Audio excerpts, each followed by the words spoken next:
Hi, it's Andy from PCR Global with another one of our A to Z of risk management videos. Today's letter is H and the word is hazard. Hello, and here we go, hazard identification. So what are we going to cover? We're basically going to cover what is hazard identification and what is a hazard, when, where hazard identification takes place, and also how hazard identification fits into wider risk management. First things first, the Health and Safety at Work Act. I like to say this, get this out there, so it is always good to remind ourselves the importance of the Health and Safety at Work Act, especially in the UK. It's primary health and safety legislation in the UK, and it sets out the responsibilities of employers and employees as well as others. The Act also gives powers to the HSE, the Health and Safety Executive, to write and enforce health and safety regulations. Very brief overview of the legislative framework. The Health and Safety at Work Act sits right at the top. This basically is the filing cabinet. Within those filing cabinet drawers we have the regulations, and then within the folders inside of that we could say we have the ACOPs, the approved codes of practice, we have guidance, and then we also have industry guidance as well. It is criminal law. So we have a number of regulations on the left hand side there that require hazard identification because they all require risk assessment. We have the management of health and safety at work regulations, we have the control of vibration, manual handling, control of noise, DSE, displaying screen equipment, we've got PPE, DSEA, COSH, CLAW, and also we've got radiation regulations, the ionizing radiation regulations. Where do we start? Hazard terminology. Always a good place to start is with terminology. What do recognised health and safety sources say when it comes to terminology? So ISO 45001 for occupational health and safety says that a hazard is the source with a potential to cause injury and ill health. So it's a source with a potential to cause injury and ill health. Whilst the HSE say that one of the most important aspects of the risk assessment is accurately identifying the potential hazards in your workplace. So that then, undeniably, it is very, very important. But that's what the recognised health and safety sources say. Well, what about security sources? Because as we know, within the world of security, safety, crisis, disaster, many things mean many things to different people. So it's really important. So what are the security sources saying? We'll have a quick look at ISO 28007 for anti-piracy. We'll also look at ASIS, quite an old document but a good document, their security risk assessment guidelines. And we'll have a quick look in the ASIS protection of assets for security management. And finally, we'll have a look at British Standard 16000 for security management, which is strategic and operational guidelines. So without further ado, let's jump straight into those to have a look. And here they are. So the first one we've got is, let's have a look here, British Standard ISO 45001. So 45001. Okay, so hazard. Is hazard in there? Straight away, look, clause 6.1.2, hazard identification and assessment of risks and opportunities. So it is really important, and there you go, hazard, source with the potential to cause injury and ill health. And its hazard is mentioned 16 times in here, so just have a quick look through, because this is critically important. Hazard identification and assessments of risks. Hazard ID, very, very important. The organisation shall establish, implement, maintain processes for hazard identification that is ongoing and proactive. It's not a one-hit wonder, it is iterative. It rolls on and on and on. So as we can see within this document, there are many times eliminating. So here we have the hierarchy of control mentioned under 8.1.2, and they go on and actually job hazard analysis, JHA. I'm sure we'll cover that a little bit later. Well, we will do in the platform, in our learning platform. We mentioned JH there. Quite a, what I note to be a sort of a US statement, sort of term, but job hazard analysis. So we can see that many times it's written in there. So also we have in the standard is a very, very old standard. Well, this is actually 45,002. A lot of people don't even know this exists. British standard 45,002. It's the Occupational Health and Safety Management Systems. This is the general guidelines for implementing 45,001. So certainly it's going to be mentioned in here because it is sort of a replica with a little bit more information, of course, on how to implement that. So as we can see there, hazards is going to be mentioned throughout that. Here we go, 28,007. Security now. Where is hazard mentioned in here? Is hazard mentioned in here? Well, hazard's not mentioned. So let's have a look. What about threat? Threat. Is threat? Yes. Threats, threatening. Let's have a look. So threat assessment is mentioned in there. So a threat assessment, what's the difference between a threat assessment and a hazard assessment? Well, they're quite similar, but I suppose when you read into sort of the words and the usage, a threat is more of an intent. That's what I can see from it anyway. Threat assessment, the assessment by the organisation, the client and or other expert sources on the potential for acts of piracy or other threats specific to the transit. So 9 times threat. So we're seeing this relationship between hazard and threat within that standard. ACES, what have we got in here? Hazards, let's have a look. Oh, it's mentioned in here. Loss event, well, natural hazards, so that's more natural as opposed to physical in the workplace. So when we're going through the assessment methodology, the second step in the process is to identify the assets of the organisation that are at risk to a variety of hazards. So it's not specifically giving us any indication of exactly what threat is determined, wrong hazard is determined to be.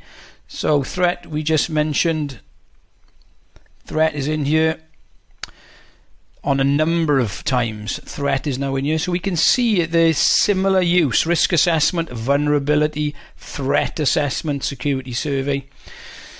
So risk, the possibility of loss resulting from a threat, not from a hazard. So we can see it's very important, threat and intent of damage or injury, an indication of something impending. So we can see they're not used sort of, they're used similarly, but they're not, it's not a case of you can have one without the other. So it really does depend what source you're looking in. Very, very important. Okay, what else did we say we can have a look at? A very good standard: security management, strategic and operational guidelines. So let's have a look in here for hazard. Is hazard mentioned? So hazard is not mentioned in here, but I hope threat is. Let's have a look. Is threat mentioned in here? Yes, it is. Security, threat and risk analysis. So security, malevolence, a malevolent act. So it's intentional. So again, we can see where very similar, but it's to do with intention, action or potential action likely to cause damage, harm or loss. And security risk assessment, threat becoming reality, security threat analysis. So threat in the risk register, the security risk and threat assessment. So as we can see, so we are now going to look in the protection of assets manuals. Let's have a look in here under security management, and we are looking for hazard. Here we can see, so hazardous mail, effects of hazardous mail, recognition of hazardous mail, also planning formats and all hazards planning. So if we just jump through, so hazards are certainly mentioned, hazardous material, potential hazards, again, so no definitions. So but as you can see, some of it's related to health and safety, and then we have hazardous mail. Fire hazards again. What have we got for threats in here? Lots of threat related terminology, as we'd expect. Threats to high risk or high profile patients. So that's it. I think we've identified that. So, what do risk sources say? So now we're going to look at ISO 31000. We're going to look at 31004. We'll look at IWA, a new standard that I haven't long purchased, 31000 2020. And also one of my favourites, risk assessment techniques, IEC 31010. So let's jump back into here. So ISO 31000. One of my favourite standards for risk management. So threats. So we can see threats are in here.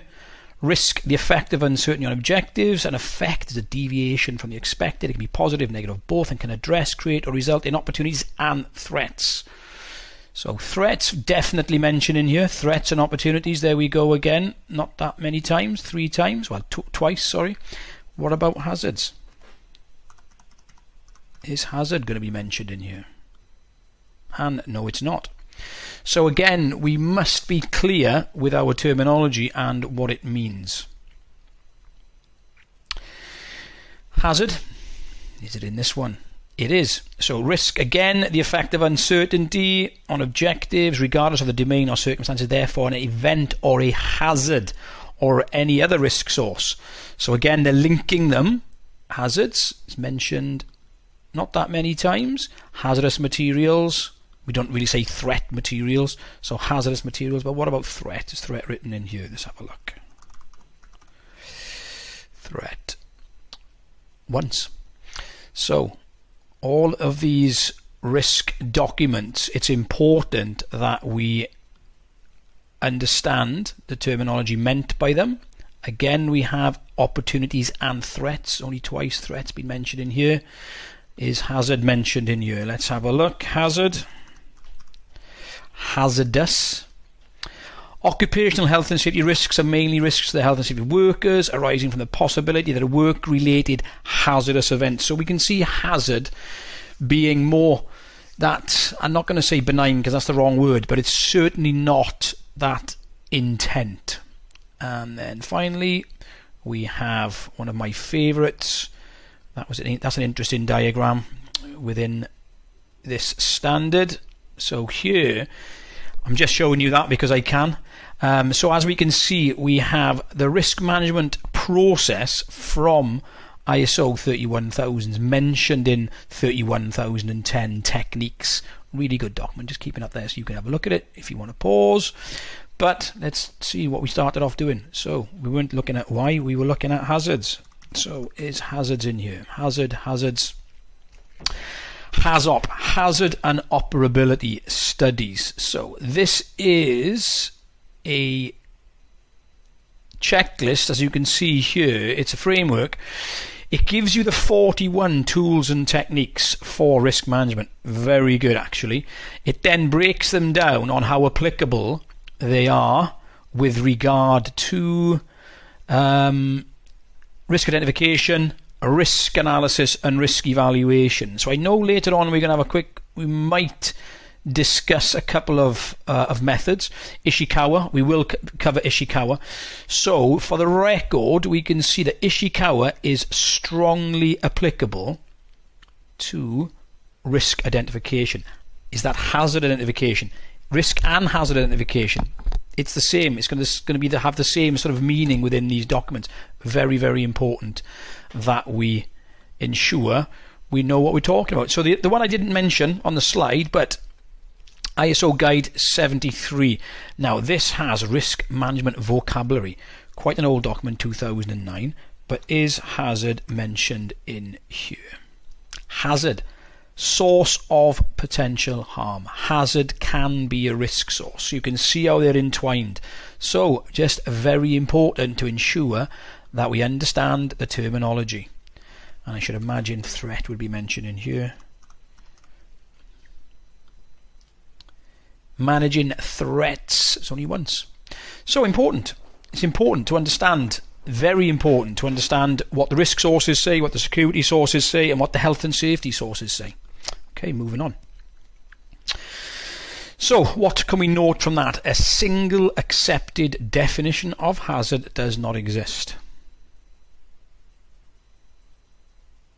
We talked then about the risk management process in ISO 31000. I've added this slide. These are from a different slide deck, a different training course, but I just added them in here to look at the word context. It's all about the context. So we can use this risk management process in health and safety, in security, in environmental management. It's a framework, but ultimately we can do that because of the word there, context.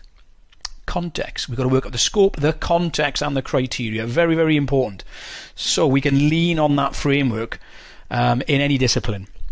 Why is it important? Why is hazard identification important? Risk management is about decision, as we know, and we know that decisions cost lives. Hazard identification affects decisions. Decisions cost lives and livelihoods. But also, hazard identification is a major component of workplace risk assessment and a legal requirement in many countries, and definitely in the UK. So here we can see the HSE document. It's an example risk assessment. So if we dip into that, and I want to show this because some people might not have seen it, managing risks and risk assessment. So we can have a look at some templates here. Let's go to a motor vehicle repair shop. An example risk assessment. So how did the manager do this? He walked around looking for the hazards. He talked to workers thinking about the hazards, discussing the hazards, and then ultimately, as we can see here, then hazard identification, he's identified hazardous substances. Very important as well, who may be harmed. He's identified car engines running inside. How are people going to be harmed? We've got fire, we've got battery charging, we've got electrical equipment, mechanical equipment. If you were doing a similar risk assessment using this template for a nightclub, then ultimately you're going to be thinking about people who are intoxicated. We're going to be thinking of physical injury. So just because it's a security risk assessment, it doesn't mean we can't use a risk assessment template like this as our basis. Hazard identification is similar. It's just ensuring that you are able to recognize the style of hazards that is there. Okay, so moving on.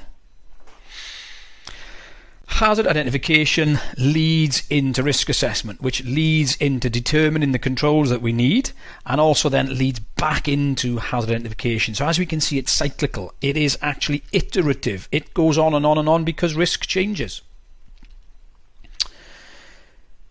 This is a fantastic document. It's an old document, British Standard 18004, a guide to achieving effective occupational health and safety performance. Why I like this, because I love this overview of the risk assessment process. So identify the hazards. So identifying the hazards, you can see here it's iterative. Okay, I'll come to develop methodology in a moment. Hazard identification, that's what we've got to do. We do that so then we can assess the risks. We do that so then we can determine the control measures required for the hazards and the risks. So then we can implement our controls, and of course we must then monitor and review. Monitor and review, really important, very often overlooked, and it was also there in the ISO 31000 risk management process, wasn't it? It was also in there. Developing our methodology, very important, depending if you're a security company, if you're a health and safety company, if you're any type of company, depending on what you do, you're going to need to develop your methodology, one, for undertaking risk assessments, but within that you're going to develop your methodology for hazard identification as well, because there's so many different types. Just now we've seen the 41 techniques for risk assessment in risk assessment techniques in ISO 31, in IEC 31010. Also, we looked at the strongly applicable, identified in there on how applicable they are to hazard identification. Very important. Managing change. A change is a hazard. If you had a risk assessment and under the hazard you had change, well, of course, change is a hazard. It's ongoing, it's all the time, but certain changes are really big changes and you may need a formal management of change process. It is a little bit of a whole point, because just when I identify wrong, highlight, hazard identification is an iterative process. It is ongoing. It's ongoing because risk changes. That's external. your context, the organisation changes, which changes your risk. External context, internal context, all changing. So a little bit of a confirmation of knowledge from the first section. Terminology is very, very important, whether that's in safety, security, or in risk, because we have different definition. A single definition we identify does not exist. Very important to take that away. And hazard identification is a major component of workplace risk assessment. In some countries, especially the UK, that is a legal requirement. An iterative process, like we've been identified, because it is ongoing. Next, what we're going to look at, hazard identification methods. We look at some categories, general and specific. Let's get on with it. Okay, so can you identify the hazards? Well, I think that's really, really useful, but hardly ever do things have these little yellow stickers or prohibition signs on them telling them you can't do this, you can't take photographs, you have to be aware of biohazards, you have to be aware of noise, you have to be aware of snow. So useful, but not present in everyday life. This is where us as individuals come in. Can you identify the hazards? Well, I've been told by a reliable source that in the left-hand picture there is a person in there called Eden Hazard. I would not have a clue if Eden Hazard knocked at my front door and delivered me an Amazon parcel, probably a new book or something like that. I wouldn't have a clue who he was. This just goes to show that it's so specific, okay? What is obvious to some is not obvious to others. It's not always common sense. So I can't tell where Eden Hazard is in there, okay? To the laughter of some of my friends. What about the right-hand side picture? What do we see? What type of hazards could we have from there? Well, immediately, I suppose, we're thinking of water, so we're thinking of steam, we're thinking of heat, so hot. But what about Legionella? Yeah, Legionella, really important. Again, some of you may have recognised that straight away. Some of you may not have. Some of you may have recognised Eden Hazard straight away. Some of you, like me, may not have. So what's important to take away from you is hazard identification is not always common sense. It was common sense that the world was flat at some stage. It's also common sense, and asbestos was the magic mineral. Remember, smoking was fantastic. So what's common to some people is not always common to other people, and that's quite recognisable in different countries as well. Yeah, you don't want to go fishing by the lake in Florida and stand right by the water's edge, do you? No. So, not that obvious.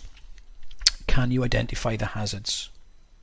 Manchester Arena inquiry. So we all remember 2017, I think it was the 22nd of May, with the Manchester Arena bombings, terrible events. But when we look at the news, the Manchester Arena inquiry, the security guard did not approach the bomber over racism fears. Okay, I'm not here to judge at all, but do you think there would have been a hazard, identifiable hazard, with somebody with a day sack on in an area where they shouldn't have a day sack on, looking suspicious? Well, yeah, of course. And you know, I fully believe this individual, but he has also said that the guy was acting suspicious. He got on his radio, he tried to get through to the control room, and he couldn't because there was too much traffic on the net. Other people in the inquiry are saying that's not the case. He is saying that case. So ultimately, there was a hazard, something with a potential, yeah, to go wrong, and it went wrong.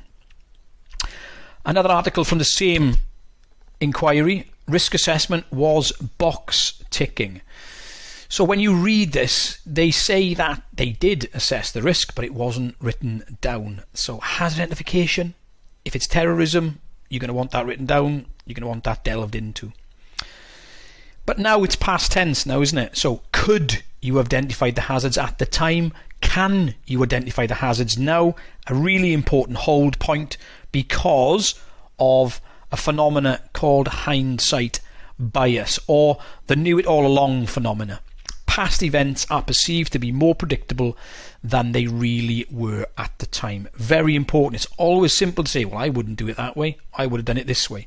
Hindsight bias. If you don't know it, have a look into it. Categories of hazard identification. I don't think whoever's done a health and safety course at any level would would not know about the categories. So sometimes it's good to put hazards into categories: physical, chemical, biological, psychosocial, very important categories: stress, bullying, harassment. Remember that one, I think that might be in the questions. Physiological, extreme temperatures, and mechanical and electrical. So if we can categorize our hazards, we can then train that into the individuals, and then we start to develop that knowledge inside the organization. Really important.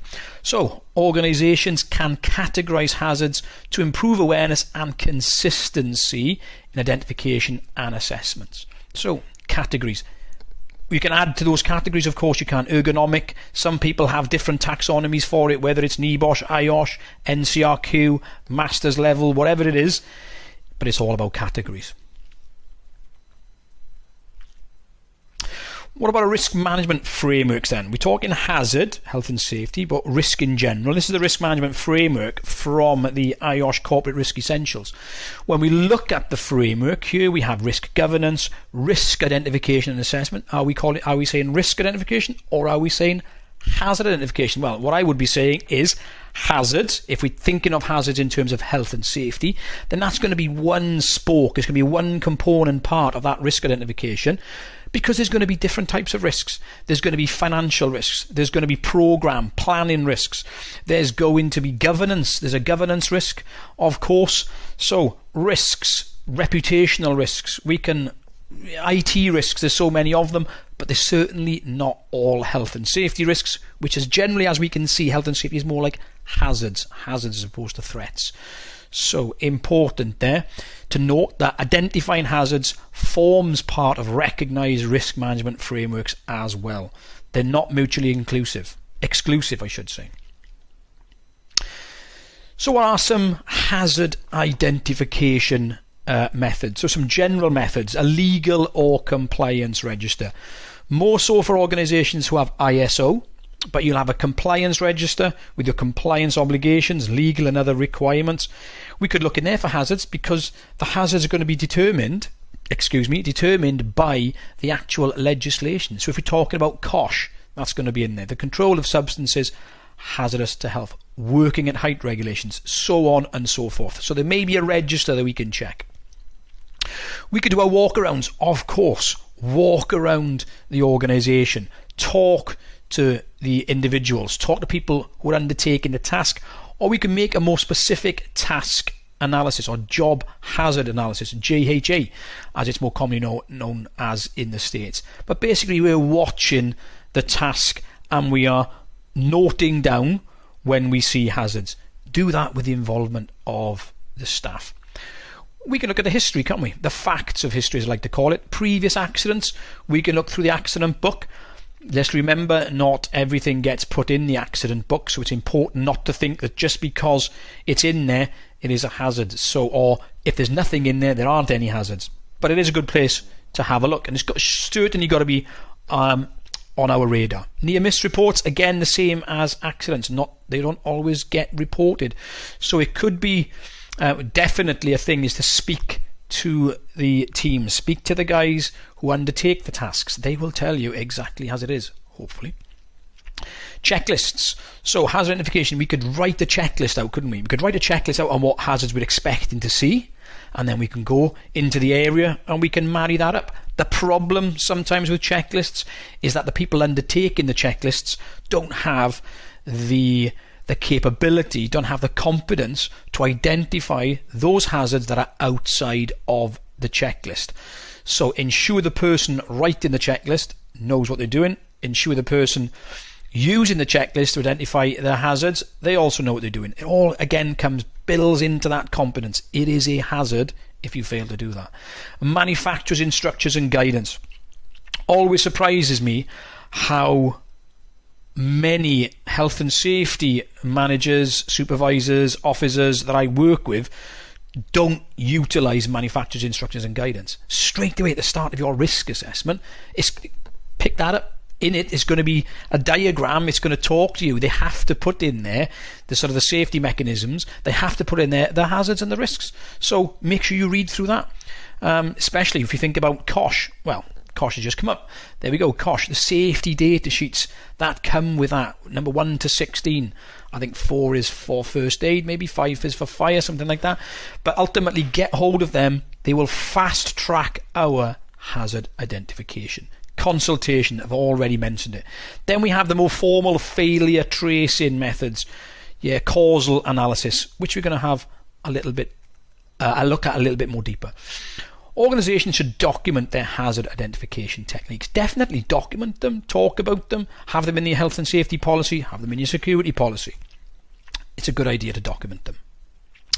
Okay, what about more specific, targeted hazard identification techniques? So we have things like the Ishikawa diagram. It's a cause and effect diagram, as it says there, which assists brainstorming by sorting ideas into categories. We'll have a deeper look in a moment. Visual and structured way to look at cause and effect.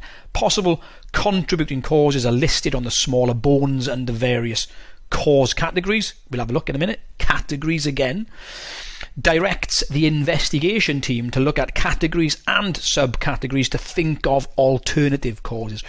It hasn't just got to be an investigation. You can do this pre-incident, of course, which is far more proactive. You can include team members who have personal knowledge of the processes and systems, as we've been saying. So let's have a little further look. Again, I'm borrowing these slides. These are slides that I use in other courses. But here we can see what an Ishikawa diagram looks like. Also known fishbone diagram, cause and effect diagram. So ultimately we've got people, wrong, start, get it right, Andrew. Top event. So this is the event. This is something that has happened. This is the event. This is the effect. So a forklift has collided with some employees. So then if you look at the spine of the fish, and then we have the bones going off, and then we have the lesser bones. Basically, these are categories and subcategories. So where we have the causes leading to the event, we can work through them. Was it people? Was it equipment? Was it materials? Was it culture? Was it procedures? Was it environment? And this helps us with our hazard identification. Very good, obviously, for root cause analysis, but also good for proactivity as well. So proactive hazard identification. Popularized by Kaori Ishikawa in the 1960s in Japan. Very interesting. One of the gurus to come away from there. So really worthwhile doing some light reading on Mr. Ishikawa. Very, very interesting. But there we have some more specific method. So what about 5 whys? Most people have heard of the 5 whys technique. You certainly have experienced it if you've got children. Why? We've been through that. And again, the 5 whys, again, an iterative. I like that term. Iterative, ongoing. It keeps on going, it doesn't stop. Interrogative technique used to explore the cause and effect relationships underlying a particular problem. It's a problem solving technique.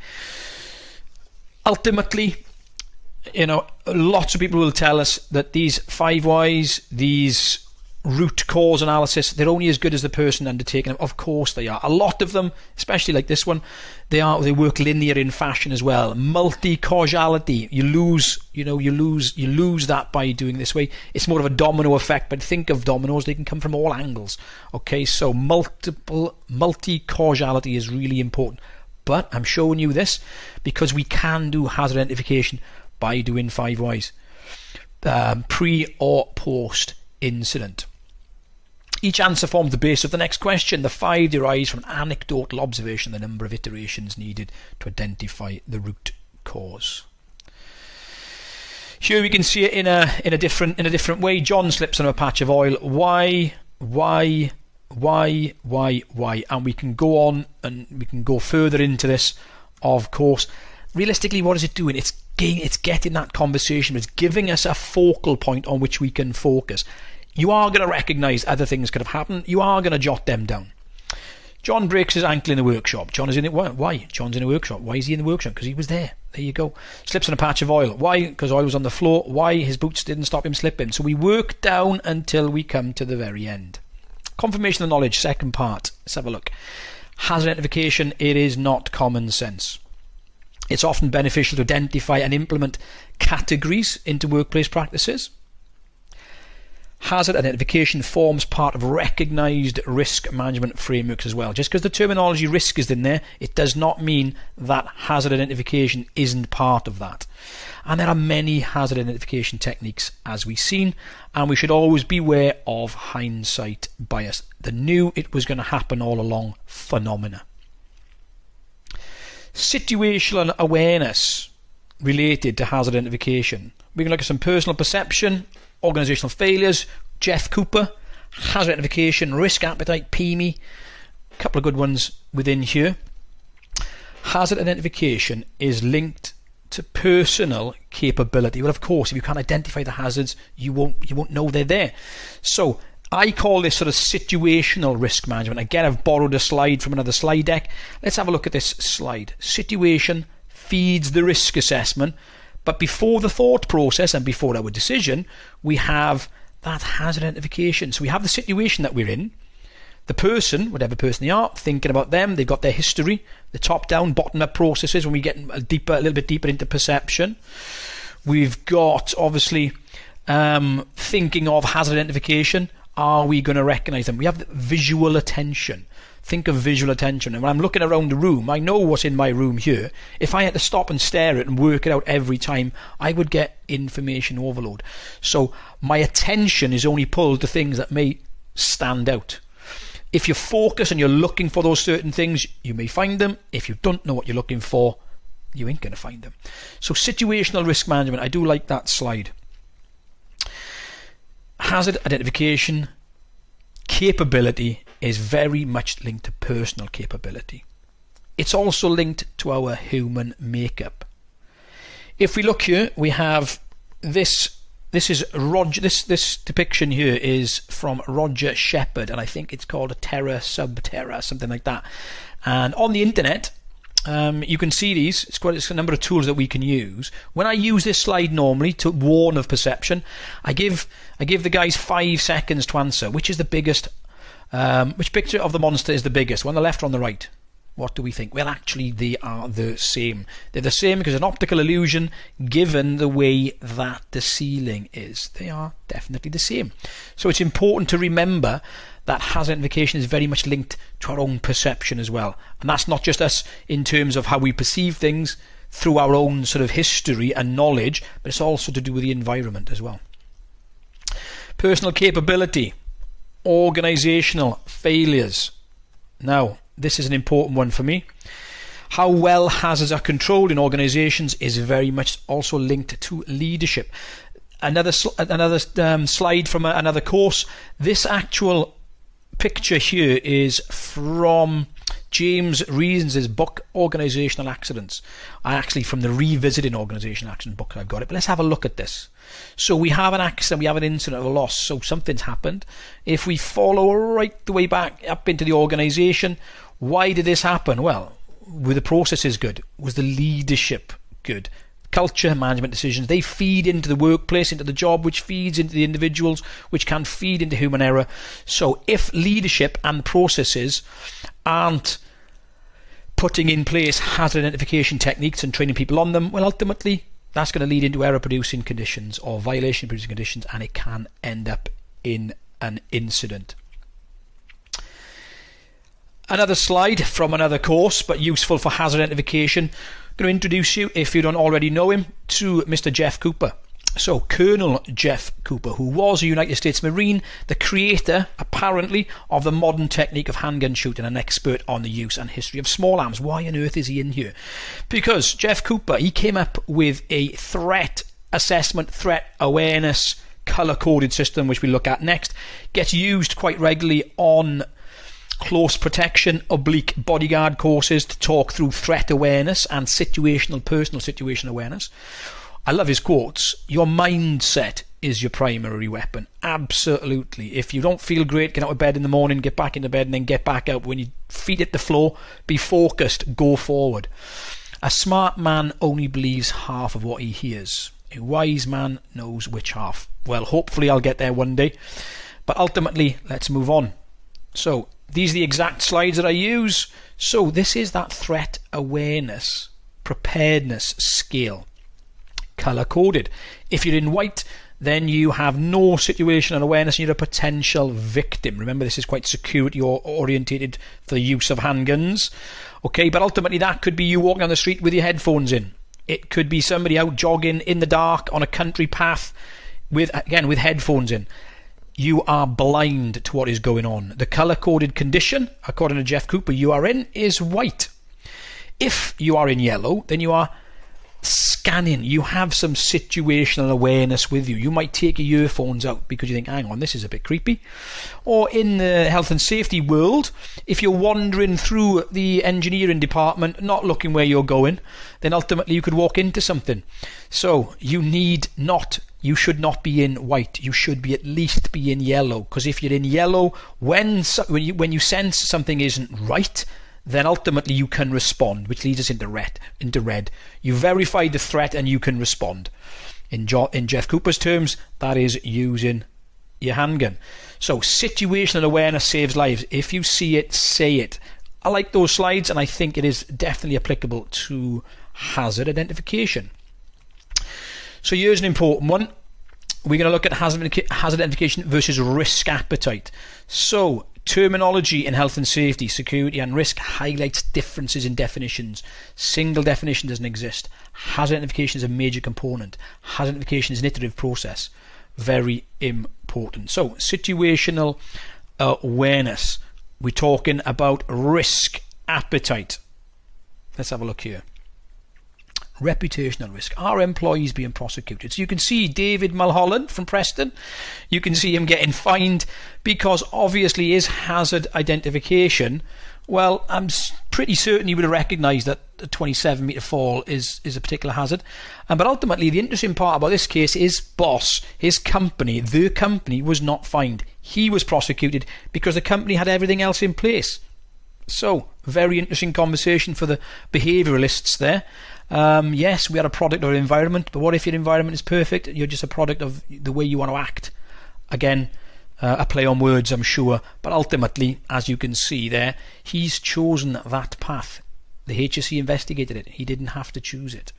Self-discipline, risk-taking. Some of you may recognise Colin McRae. Myself, I had a Subaru back in the day. Phenomenal car. But now we're going to look at self-discipline, hazard identification. If you're recognising the hazard, how are we going to respond to it? Let's have a quick look at Colin McRae, whose saying was, straight roads for fast cars, turns are for fast drivers. But self-discipline and risk-taking, where does that take us to? It takes us to Colin's fatal helicopter crash in 2007, for those of you who remember it or don't remember it. Interesting to see what was said by the coroner. Mr. McRae chose to fly the helicopter into the valley. For a private pilot such as Mr. McRae, lacking the necessary training, experience or requirement to do so, embarking upon such demanding, low-level flying in such difficult terrain was imprudent, unreasonable and contrary to the principles of good airmanship. So this is somebody who identified hazards. He liked to take risks. But ultimately on this occasion, then other people died because the other people were in the helicopter with him. Graham Duncan was in there, Ben Pacelli was in there, and his own son, Johnny McRae, was in the helicopter. So it's an interesting take on hazard identification, risk perception. If in doubt, flat out, as Colin said, we're here for a good time, not a long time.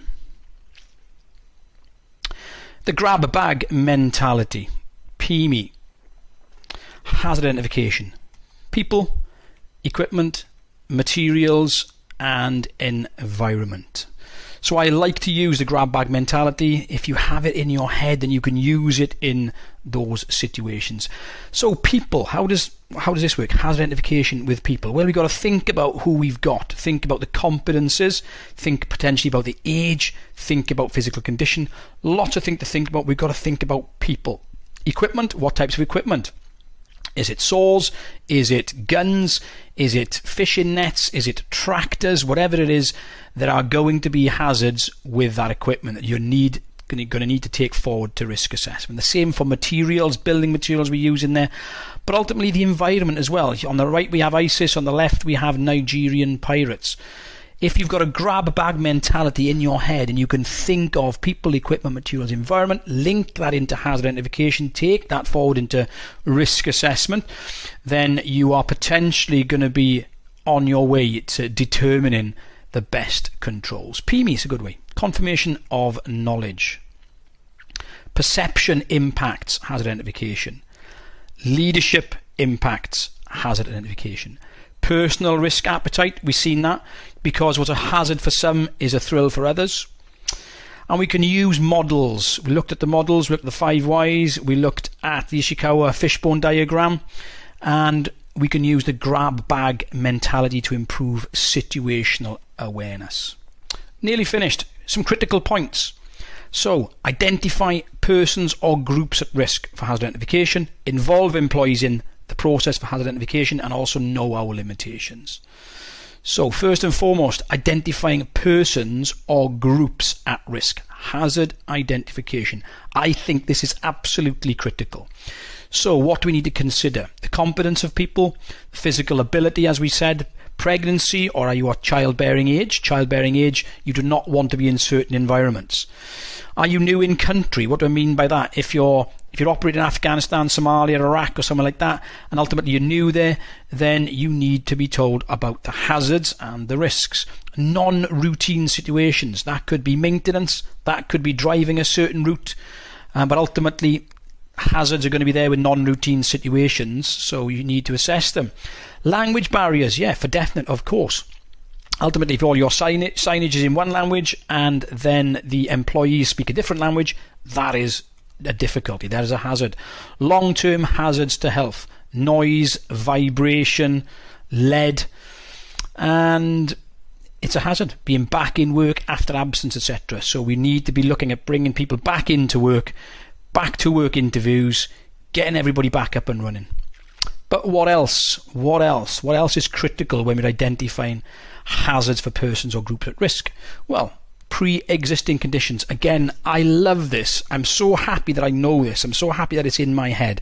Because when I'm dealing with a lot of health and safety managers or people who are writing risk assessments, or I'm looking at people's risk assessments, they do not consider pre-existing conditions. Look at that list.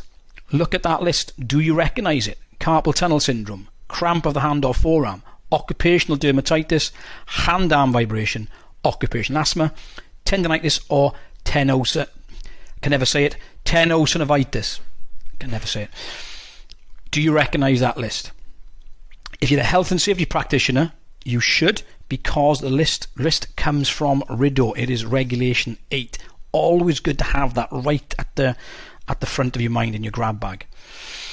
It's also critical, as we've been saying, to involve employees, because this gives hazard identification a level of ownership, and it's also so critical to know the limitations of our own hazard identification abilities. Like I say, I could not tell which one Eden Hazard is.